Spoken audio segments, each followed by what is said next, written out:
Moisés nació durante una etapa terrible para su pueblo.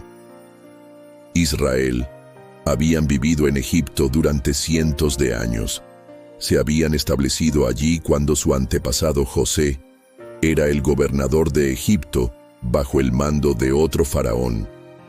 El marcado contraste con el estilo de vida privilegiado que habían disfrutado durante la época de José. Los israelitas ahora eran esclavos y sufrían bajo sus amos egipcios. El faraón había ordenado la matanza de todos los niños israelitas que nacieran, ya que estaba preocupado por el rápido crecimiento de la población hebrea. La familia de Moisés estaba decidida a salvarlo de la muerte. Su madre hizo esfuerzos extraordinarios para preservarlo de la destrucción general de los hijos varones de Israel. Durante 3 meses, el niño estuvo escondido en la casa Jocabed. La madre de Moisés tramó un plan para salvar a su bebé. Ella lo colocó en una canasta tejida que flotaba. Entonces escondió cuidadosamente la canasta entre las cañas del río Nilo. La hermana de Moisés se quedó para observar el destino de su hermano. La hermana de Moisés observó a la hija del faraón que había venido a bañarse en el río y vio la canasta. La princesa envió a su esclavo a recoger la canasta en la que encontró a un bebé hebreo. Movida a compasión, ella decidió salvar al niño, la hija del faraón. Decidió crearlo como si fuera suyo. La hermana de Moisés de inmediato se acercó y le dijo de una mujer hebrea que podía cuidar al bebé, que era en realidad la madre de Moisés. Por lo que Juca tuvo la oportunidad de seguir cuidando. Cuando creció su madre, lo trajo a la hija del faraón, y Moisés se convirtió en su hijo adoptivo. Fue en este momento que la hija del faraón le dio al niño su nombre Moisés, que significa de las aguas. Lo saqué. Debido a este cambio dramático, el hijo de un esclavo israelita fue criado como un príncipe de Egipto. Habían pasado ya varios años. Moisés ya era un hombre adulto, y él veía la situación y el sufrimiento de su pueblo, y deseaba ayudarlos. Un día, vio a un egipcio golpeando sin piedad a un esclavo hebreo. Moisés luchó contra él, mató al egipcio y lo enterró en la arena. Pronto se enteraron de lo que había hecho Moisés con el egipcio, y cuando esto llegó a los oídos del faraón, procuró matar a Moisés. Fue entonces que Moisés se vio obligado a salir de Egipto, cuando se conoció la muerte del egipcio, y huyó a la tierra de Madián, en la parte sur y suroeste de la península del Sinaí. La vida en el desierto era completamente diferente. La vida que Moisés había tenido como un miembro de la familia real egipcia, finalmente llegó a la tierra de Madián, donde descansó junto a un pozo 7 hijas de un príncipe y sacerdote de Madián. Llegaron al pozo para sacar agua para los rebaños de su padre. Todo andaba bien, hasta que aparecieron algunos pastores de la zona y echaron a las mujeres. Moisés las defendió. Echó a los pastores y luego sacó agua para que vivieran los rebaños de las mujeres. Cuando las noticias de su actitud heroica llegaron a oídos de su padre, este invitó a Moisés a comer con ellos.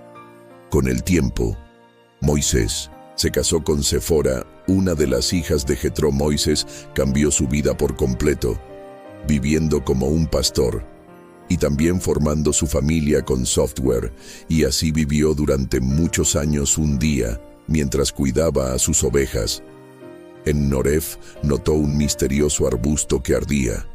El Señor habló a través de la zarza y le ordenó a Moisés que debía regresar a Egipto y liberar a los israelitas de la esclavitud. Moisés se preguntaba cómo podría hacerlo, y también estaba preocupado por su habilidad para hablar con el faraón. Jehová le dijo que él estaría con él y que podía llevar a su hermano Aarón para que él hablase.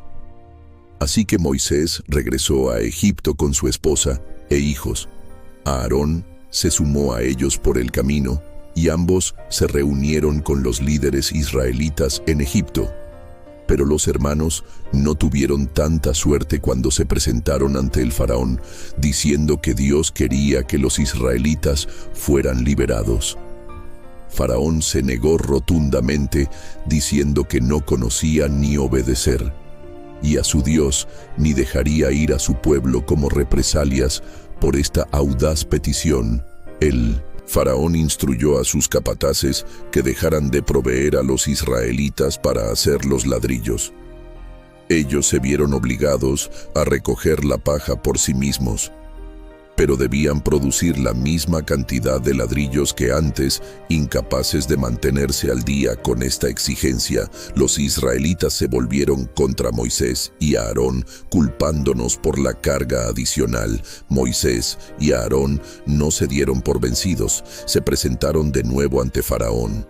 Esta vez con una señal milagrosa, Moisés arrojó su vara al suelo y ésta se convirtió en una serpiente. Los magos del faraón lograron replicar la misma hazaña. Sin embargo, la serpiente de Moisés se tragó a las demás serpientes. A pesar de esto, el faraón todavía se negaba a cambiar de opinión. Se produjo una sucesión de plagas devastadoras, mientras que Moisés imploraba al faraón que dejara ir a su pueblo. El río Nilo se convirtió en sangre. Montones de ranas, mosquitos y moscas descendieron sobre la tierra. El ganado de los egipcios murió. Los egipcios fueron infligidos con llagas y abatidos por el granizo. Una manga de langostas diezmó los cultivos y la tierra quedó envuelta en la oscuridad. El faraón se negó obstinadamente a permitir que los israelitas se fueran hasta la última plaga: la muerte de los primogénitos de todas las familias que no habían pintado el dintel de la puerta con la sangre de un cordero sacrificado. Después de la muerte del primogénito del faraón, él finalmente aceptó y dejó que Moisés y su pueblo partieron de Egipto. Para este momento, los israelitas recibieron muchos regalos de parte de los egipcios. Poco después de que los israelitas salieron de Egipto, el faraón se arrepintió. Él reunió a sus soldados para capturar a los israelitas, mientras que ellos acampaban junto al Mar Rojo. Moisés levantó su vara sobre el mar, y Dios separó las aguas, permitiendo que los israelitas cruzaran. Cuando el ejército egipcio los persiguió, fueron destruidos cuando las paredes de agua se desmoronaron sobre ellos, ahogando a los soldados egipcios en masa. Los israelitas habían sido realmente liberados como líder. Moisés se enfrentó a muchas pruebas en el desierto. El Señor los condujo por el desierto por medio de una nube de día y un pilar de fuego por la noche, y también les sustentó con agua, maná y codornices. Moisés ascendió al monte Sinaí, donde permaneció 40 días, y allí recibió del Señor los 10 mandamientos. Cuando volvió de la montaña, los israelitas se habían alejado de Dios y habían fundido un becerro de oro para adorarlo. Ya no eran dignos de recibir ley que Dios le había dado a Moisés, de modo que rompió las tablas donde se encontraba la ley. Regreso a la montaña donde el Señor le dio la ley menor en el desierto. El Señor le reveló los diseños para construir un tabernáculo o templo portátil, llevando el tabernáculo con ellos durante sus viajes, a fin de adorar. En dicho tabernáculo, la gente recibía ordenanzas, y Moisés hablaba con el Señor cara a cara, como habla cualquiera con su prójimo. El Señor le mostró cómo construir el Arca del Convenio, una sagrada reliquia que se encontraba en la sección más sagrada del tabernáculo, el lugar santísimo. Cuando el Señor envió serpientes ardientes para castigar a los israelitas, se le mandó a Moisés a hacer una serpiente de bronce y levantarla en un asta, para que todos los que fuesen mordidos por las serpientes miraran el asta y fueran sanados. Sin embargo, debido a su orgullo y a la sencillez de la tarea, muchos no miraron y por lo tanto perecieron. Los israelitas anduvieron errantes por el desierto durante 40 años antes de llegar a la tierra que se les había prometido, que conocemos como Canaán. Moisés no tuvo la oportunidad de llegar a la tierra prometida, sino que fue arrebatado por el Espíritu y murió a los 120 años. El ministerio de Moisés se extendió más allá de los límites de su existencia terrenal. José Smith enseñó que Moisés, junto con Elías, el profeta, vino al monte de la Transfiguración, y allí confirió las llaves del sacerdocio a Pedro, Santiago y a Juan Moisés, y apareció a José Smith, ya a Oliver Cowper, y el 3 de abril de 1836, en el templo de Christian, Ohio, y les confirió las llaves del recogimiento de Israel. Moisés, un gran líder y profeta conocido como el legislador de Israel, quien fue el autor de los primeros 5 libros del Antiguo Testamento y cuya historia encontramos en Éxodo, Levítico, Números y Deuteronomio.